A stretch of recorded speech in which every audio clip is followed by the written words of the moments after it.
Question number 122, sir. Answer is laid on the table.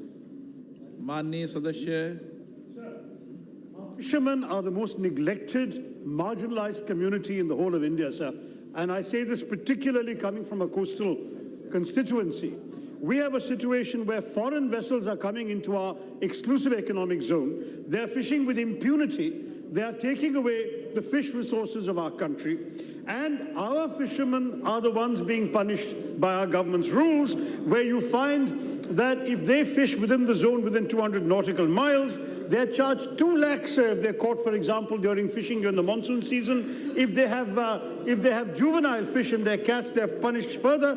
The government says the same fines are levied on foreign operators, but there is no evidence of their ever having fined a foreign operator, even though we know there are so many foreign ships in these waters. So the problem is that there is a real challenge in the way in which the government executes its policies, and the neglect of the fishing community is a serious issue affecting all coastal states.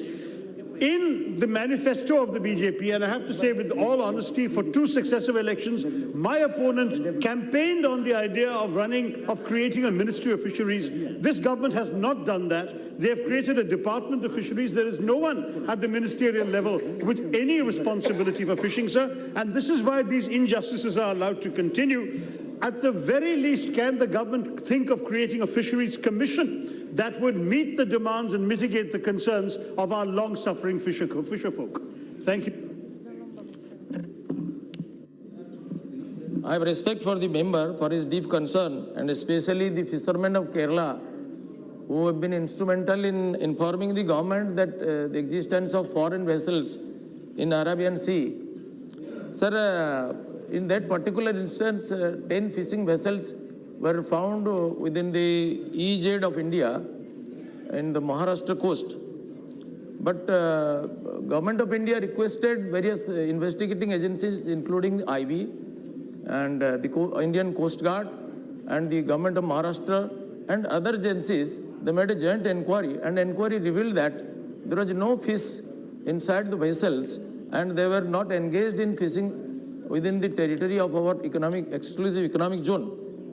But one vessel was fined up to rupees 1150 by a judicial magistrate because they used satellite phone, which is prohibited under law.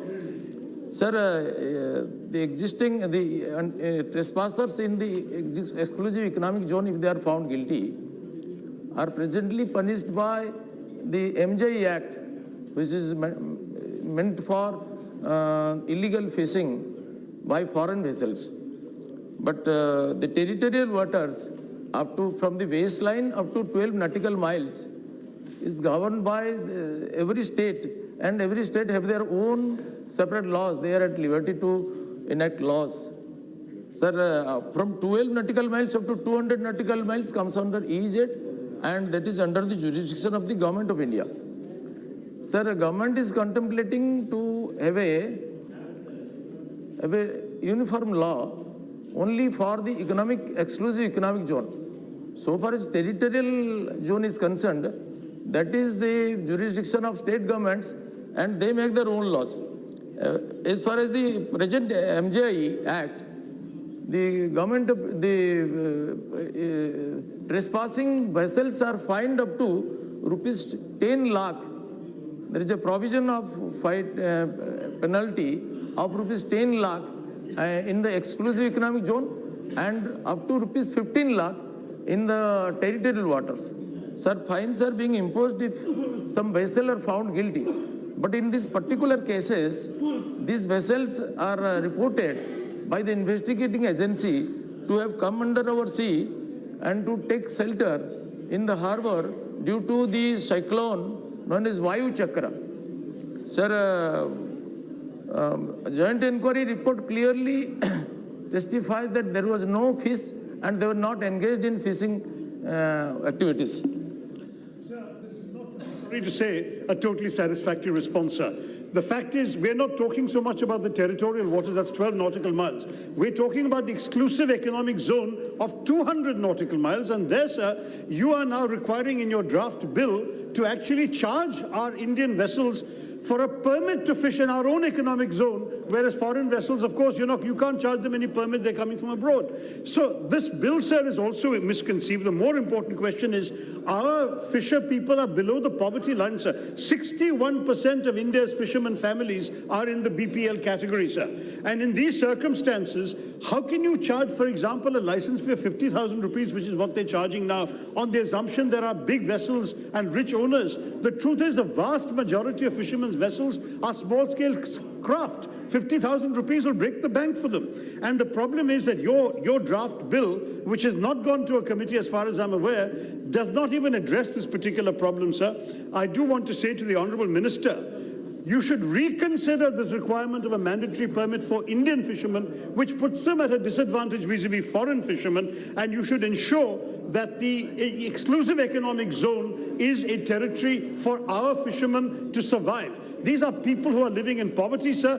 Please have a heart for them. And please, you have not answered my first question. If you cannot create a fisheries ministry, how about at least a fisheries commission? Somebody must be dedicated to understanding and dealing with the problems of our fisher people. Your government, sir, is not. Thank you, Mr. Speaker. Sir, Government of India is making no discrimination between foreign and Indian vessels.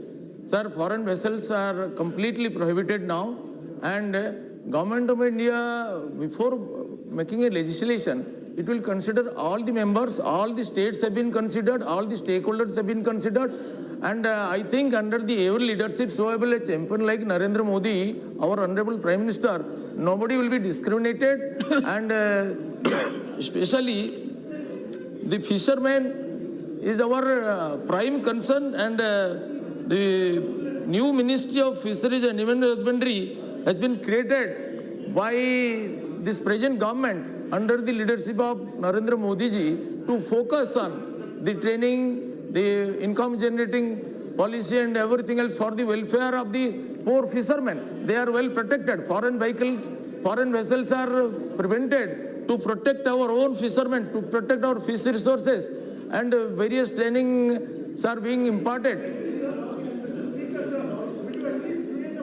Parliamentary forum for coastal MPs, so we can let this government know about the problems of our fisher people. Sir, please, it's in your hands, sir. Sarkar nahi karegi to aap कीजिए, Speaker Sahab. If a vessel is found guilty, nobody can protect the vehicle, be it foreign or Indian. No foreign vessel is being discriminated. They are fined. There is a provision of fining them up to rupees 10 lakh in the exclusive economic zone if the vessel is found guilty.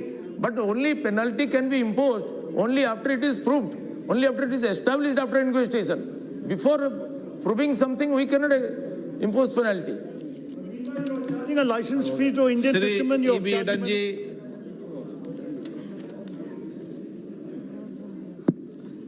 Sir, due to the